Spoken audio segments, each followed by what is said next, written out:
मी नेहा आहे आणि मी इकडे माझ्या 5 डेज आउटडोर कॅम्प मधला माझा एक्सपिरियन्स सांगायला आले आहे। आपण इकडे भरपूर ॲक्टिव्हिटीज केल्या, जसं की शहरी शेती, कॅन्डल्स बनवून त्या विकल्या, माथेरानला गेलो, शेतात गेलो आणि बरंच काही। त्यातून मला आकाश दर्शन खूप आवडलं। त्या काकांनी आम्हाला नक्षत्र, प्लॅनेट्स आणि ते कसे कुठल्या दिशेने जातात, त्यानंतर चंद्राच्या कला आणि बरंच काही दाखवलं। त्यांनी आम्हाला हेही सांगितलं की जेव्हा सूर्य मृग नक्षत्रात जातो तेव्हा पावसाळा सुरू होतो आणि जेव्हा तो हस्त नक्षत्रात जातो तेव्हा पावसाळा संपतो। आम्ही खूप लकी होतो की आम्हाला एक मिटिऑरही दिसला। त्यांनी आम्हाला सांगितलं की एक मिटिऑर आणि कॉमेटमध्ये कुठला फरक आहे। त्यानंतर त्याच काकांनी आम्हाला जादूचे खेळ दाखवले। त्या जादूच्या खेळमधल्या दोरीचा जो ट्रिक होती ती मला खूप आवडली। त्यानंतर त्यांनी आम्हाला सावल्यांचा खेळही दाखवला। त्यात त्यांनी जो शिवाजी दाखवला तो मला खरंच खूप आवडला। मला हा पूर्ण कॅम्पमध्ये खूप मजा आली। थँक्यू। घरत आहे आणि मी 5 डे आउटडोर कॅम्प बद्दल माझा एक्सपिरियन्स तुम्हाला सांगणार आहे।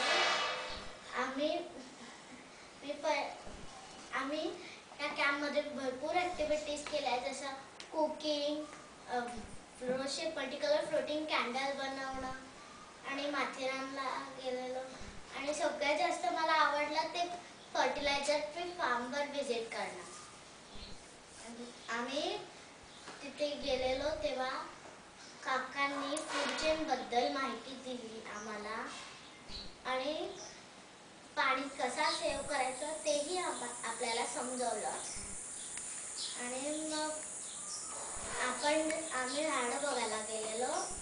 तिथे काकांच्या शेतीत भरपूर झाडं होती आणि मग आम्ही जेवून आउटडोर पेंटिंग करायला बसलेलो। तिथे पेंटिंग करून मग आम्ही काकांसोबत त्यांच्या झोपडीवर गेलो आणि तिथे आम्ही शेतातली ओली माती घेऊन वेगवेगळे आर्टिकल्स बनवले, जसं की गणपतीची मूर्ती, pyramid, human face.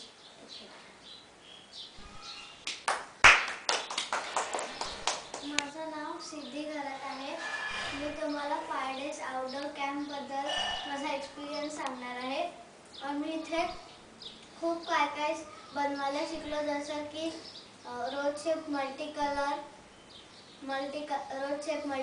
Floating candle बनवली, फ्री फर्टिलायझर फार्म व्हिजिट केलं, परत माथेरानची ट्रिप व्हिजिट केली आणि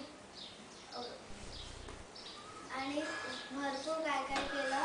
ह्या सगळ्यामधलं मला सगळ्यात जास्त आवडलं ते होतं rose shape multi colour floating candle. त्याच्यामध्ये आम्ही खूप काय बनवलं आणि खूप मजा आली ते बनवताना।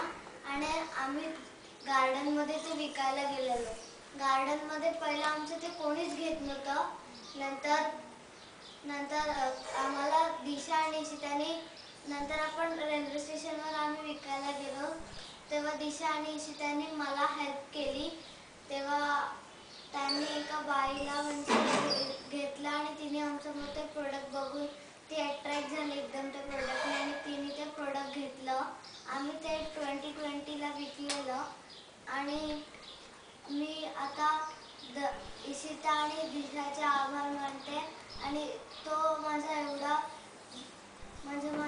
जीवनातला एवढा आनंदाचा दिवस होता। थँक्यू। माझं नाव अथर्व आहे आणि मी तुम्हाला माझ्या 5 डेज आउटडोर कॅम्पच्या बद्दल इन्फॉर्मेशन सांगणार आहे। या कॅम्पमध्ये आम्ही भरपूर ॲक्टिव्हिटीज केली, जसे की रोज शेप मल्टीकलर कॅन्डल बनवले आणि त्याला मार्केटमध्ये विकलं। आम्ही ट्रीज प्लांट केले, माथेरानला गेलो, फार्ममध्ये गेलो। या सगळ्या ॲक्टिव्हिटीजमध्ये माझी फेवरेट ॲक्टिव्हिटी होती ट्रिप टू माथेरान। या ट्रिपमध्ये आम्ही 8 किलोमीटर्स चाललो आणि मध्ये मोठ्या दगडावर आम्ही एक ग्रुप फोटो काढली. तिथे त्याच्यानंतर आम्ही ब्रेकफास्ट करायला गेलो. ब्रेकफास्ट नंतर आम्ही टॉय ट्रेनच्या स्टेशनवरती जाऊन आमची बॉटल भरली. नंतर आम्ही गार्डनमध्ये खेळायला गेलो. नंतर आम्ही अजून पुढे गेलो. तिथे आम्ही जंगलामध्ये ट्रेकिंग करायला गेलो. ट्रेकिंग करताना आम्ही खूप सारे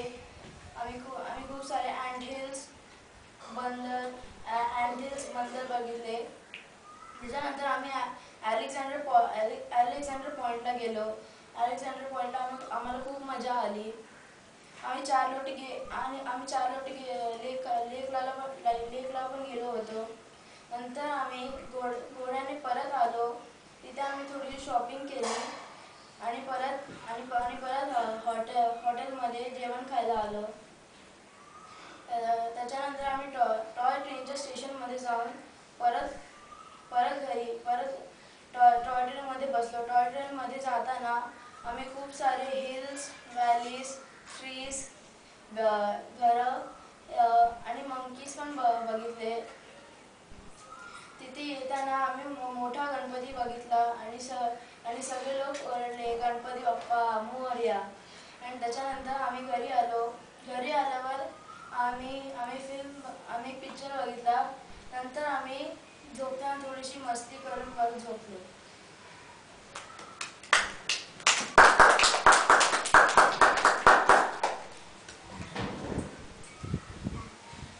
हॅलो फ्रेंड्स, माझं नाव वेदांत आहे आणि मी माझं 5 डे कॅम्पचा एक्सपिरियन्स शेअर करायला आलो आहे.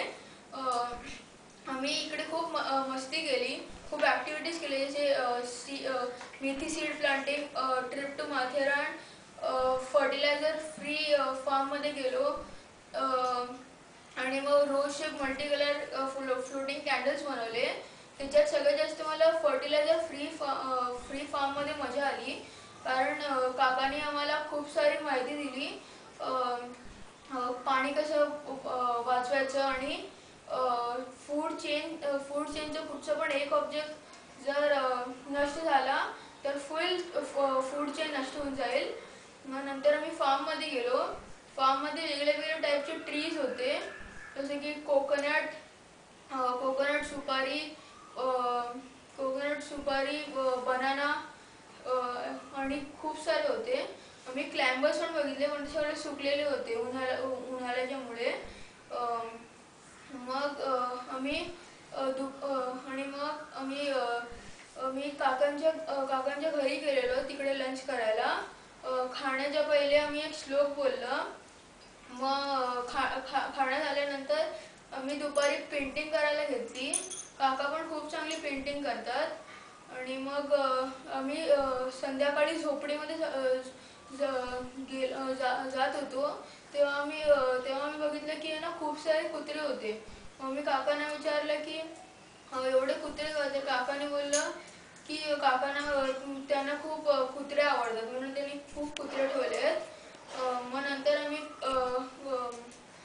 शेताच्या मधोमध गेलो, जिकडे काकाने एक झोपडी बांधलेली. त्याच्यात आम्ही क्लेनी शेप्स बनवत होतो. ती ॲक्च्युअली क्ले नव्हती, ती शेतीतलं सुकी माती होती, त्याला ओलं करून क्ले टाईप बनवलेलं. आणि त्याचे आम्ही खूप सारे शेप्स बनवले, जसे पिरामिड, क्यूब, गणपतीचा फेस, ह्युमन फेस, हे खूप बनवले. आणि दिवस कधी संपला हे आम्हाला कळलंच नाही. थँक्यू.